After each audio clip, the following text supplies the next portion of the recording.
nais natin ay ginhawa,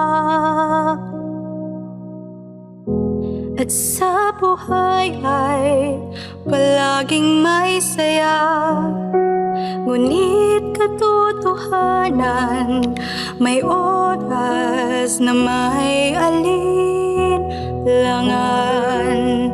At pag dumarating na ang mga ulap at ang mga luha'y pumapatak,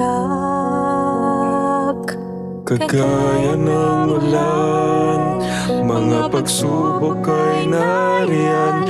Ngunit ang Panginoo'y tapat, alam niyang nararapat, at ang biyaya niya'y sapat, ang ating kakayahan.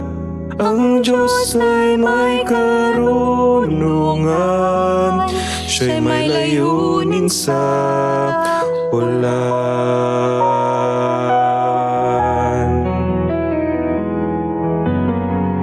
Bawat isang suliranin ay hindi lingid sa paningin ng Diyos natin.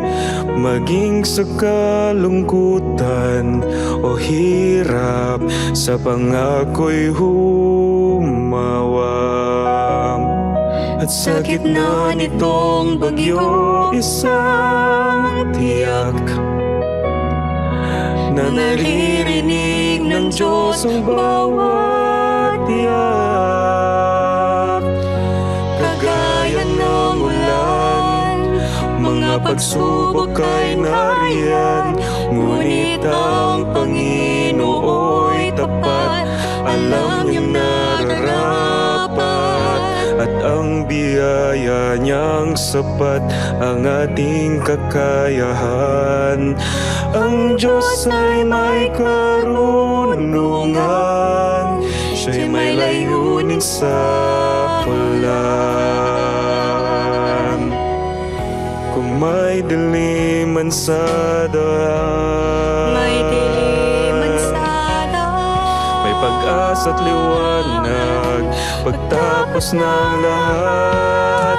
Pagkat kagaya ng ulan, mga pagsubok ay nariyan.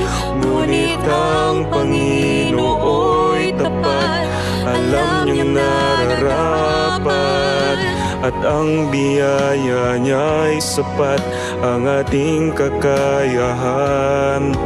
Ang Diyos ay may karunungan, bawat bagay ay may kabuluhan.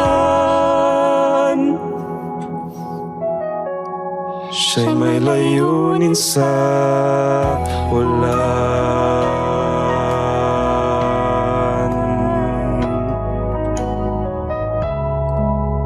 May layunin sa